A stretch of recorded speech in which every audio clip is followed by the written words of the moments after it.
Fala pessoal, tudo bem com vocês? Que zebra, hein? O Palmeiras simplesmente para no segundo tempo e sofre uma virada para o Novo Horizontino de Eduardo Batista. Tá estranho esse começo de temporada do Verdão, a torcida protestou, pediu reforços, a Leila Pereira deu entrevista, eu vou falar tudo isso para vocês a partir de agora. Chega mais, eu sou o Chico Garcia, inscreva-se no canal e vamos juntos.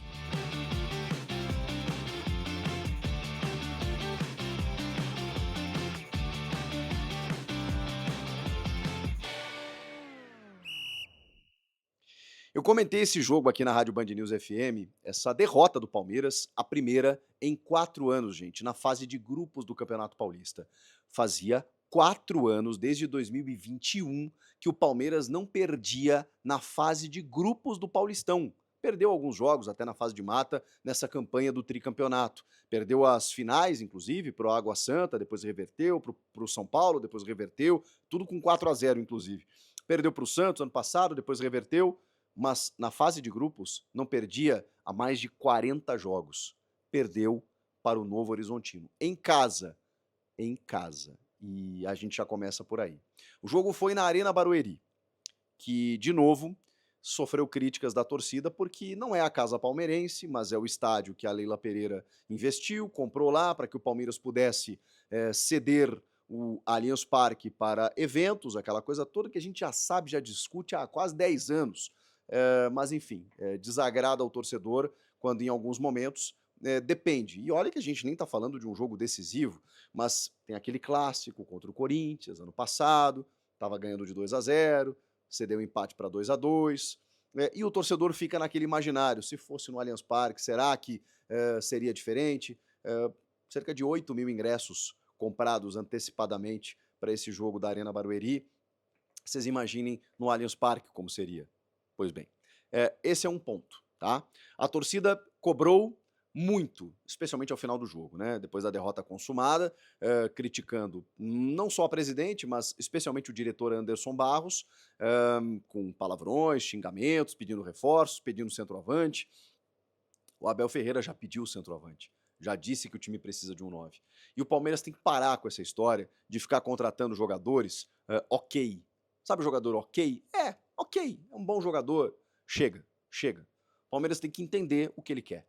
E se o Palmeiras quer ser protagonista, continuar sendo, ser competitivo no mercado contra SAFs, contra equipes que investem muito, tem um Super Mundial na metade do ano, tem os principais campeonatos a partir do segundo semestre, pode até ser que a diretoria deixe para a janela do meio do ano, mas não é melhor contratar um cara agora e esse cara já estar adaptado na metade do ano? Já ir se preparando para o Super Mundial, do que contratar um às vésperas, um cara que não conhece o elenco, chegar e cair de paraquedas para resolver a situação. E quando eu falo resolver, é para contratar o nome. O nome. Palmeiras tem que contratar o nome. Chega de ficar apostando em, sabe, jogadores medianos, porque o Palmeiras não tem gasto pouco, não, mesmo com apostas. O Flaco Lopes não saiu barato. O Giai, gente, custou 40 milhões de reais. O Facundo Torres e o Paulinho, me parece um outro perfil de contratação. Ainda assim, e eu sinto falta daquele cara assim, nível Luiz Henrique, sabe? Que o Botafogo trouxe o ano passado.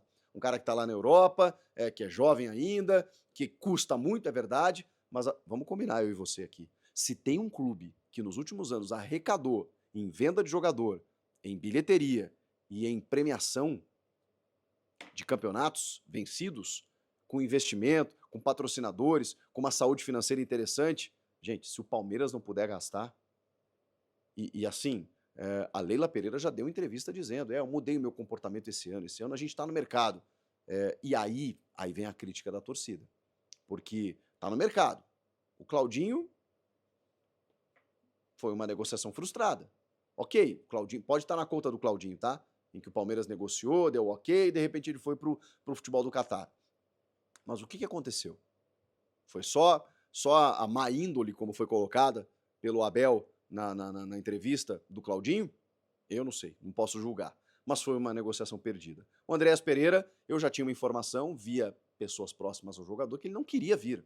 Tava tudo na conta do Furron lá. Ele tava mandando pro Furron, né? O Furron não quer liberar e tal, mas quem não queria vir era o Andrés. É a informação que eu tenho. Respeito quem tem o contrário. Agora a Leila Pereira disse que ele não vem mais. Claudinho, Andréas Pereira, Gabriel Jesus foi tentado, né? O Arsenal não liberou. Ok, bons nomes, mas negociações perdidas. Porque não basta você ter dinheiro.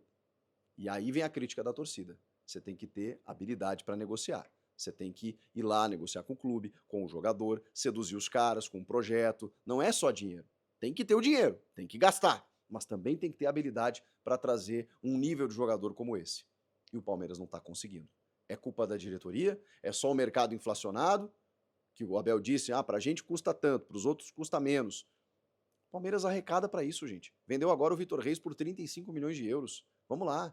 Se o Palmeiras não puder gastar, gente, aí... E se não gastar, vai morrer na praia de novo. Ou vai depender sempre do talento do Abel Ferreira, que potencializa o elenco, na minha opinião, que é bom, tá? É bom, mas ele se torna melhor nas mãos do Abel. Ou dependendo de uma joia da base. Que nos últimos anos, né, surgiram o Endrick, Estevão, e o Estevão vai embora na metade do ano e acabou, gente. Beleza, o Thales pode vir a ser um fenômeno. O Luigi, o Alan, que até jogou bem contra o Novo Horizontino. Enfim, eu tô fazendo uma tese mais ampla aqui para a gente tentar entender o que está acontecendo. Né? O Palmeiras, que parecia ganhar do Novo Horizontino sem muito esforço, rodando o elenco por conta da parte física, que a gente entende, a gente ainda está no começo de temporada, mas a derrota assustou um pouquinho. Assustou um pouquinho porque algumas questões pontuais, elas saltaram aos olhos. A falta de um centroavante, o Caio Paulista na lateral esquerda, que é comprometedor. Ele é comprometedor. Não é que ele não ajuda, ele compromete. Ofensivamente e defensivamente. Ou alguém traz alguma explicação física de que ele não tinha condições de jogar, ou assim, porque ele recebeu alguns passes no setor de ataque em que ele desistiu da jogada, com a bola a 2 metros dele. E o segundo gol do Novo Horizontino, cara, ele corre puxando a perna. Estranho. E aí o Abel perde a paciência, né? Tanto que coloca o Jai e o Marcos Rocha, tira o Mike também e o Caio Paulista, e coloca o Jai na lateral esquerda. Aí tem alguma coisa errada. Aí tem alguma coisa errada. Então, assim, eu realmente acho que o Abel e o Palmeiras, eles podem construir uma nova campanha de um título paulista, mas tá faltando, gente. Para competir, para bater de frente com os grandes, tá faltando. Palmeiras fez um primeiro tempo pro gasto. Teve algumas jogadas mais fominhas do Mike, do Rafael Veiga. Gostei do Alan no primeiro tempo, buscando o jogo, antecipando, combinando jogadas. Teve um momento em que o Rômulo, que estava pela esquerda, sentiu a ultrapassagem do Caio Paulista, tocou, ele cruzou e o Alan de cabeça quase fez o gol. Mas o Caio Paulista quase não avançava. E aí o Rômulo ficou meio deslocado pelo lado esquerdo porque não tinha com quem jogar.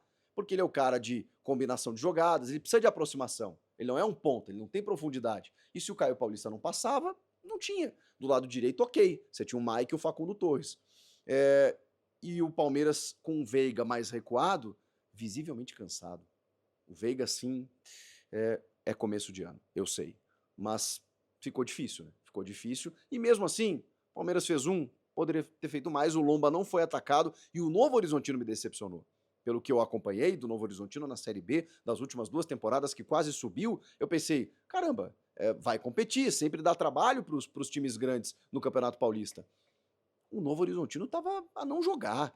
Chegava no ataque ali, recuava a bola, fazia umas faltas bestas, erro de passe, os caras estavam abaixo. Eu pensei, caramba, o Novo Horizontino tá me decepcionando e tal. Veio o segundo tempo, e o Eduardo Batista simplesmente pensa o seguinte, cara, eu vou abrir mão dos 3 zagueiros, vou deixar 2 homens no meio aqui, vou espetar mais atacantes e vou dar uma agredidinha lá para ver se eu busco um empate. Bastaram alguns minutos para que o Novo Horizontino fizesse isso e ele cavou um pênalti. No Alan, né, que o Patrick, que é zagueiro, antecipa, o Alan vai chutar a bola, chuta o cara, é um pênalti claro, clássico, e que o Pablo Diego empata o jogo. Eu pensei, bom, o Novo Horizontino, se já estava não jogando no primeiro tempo com 1-0 contra, quando ele consegue um empate, eu pensei, agora eles vão dar aquela recuada e tudo mais. Que nada. O Palmeiras se expôs, estava bagunçado, mais cansado, a perna pesou, e ficou totalmente aberto. E o Novo Horizontino espetou. E aí o Eduardo botou mais atacante. Aí ele botou o Robson, que na primeira jogada recebeu um passe do Rodrigo, que entrou no lugar do Igor Formiga, num cruzamento e faz o segundo gol. E eu vou dizer mais. No final do jogo, Se fosse 3-1, 4-1 para o Novo Horizontino, não seria nenhum exagero.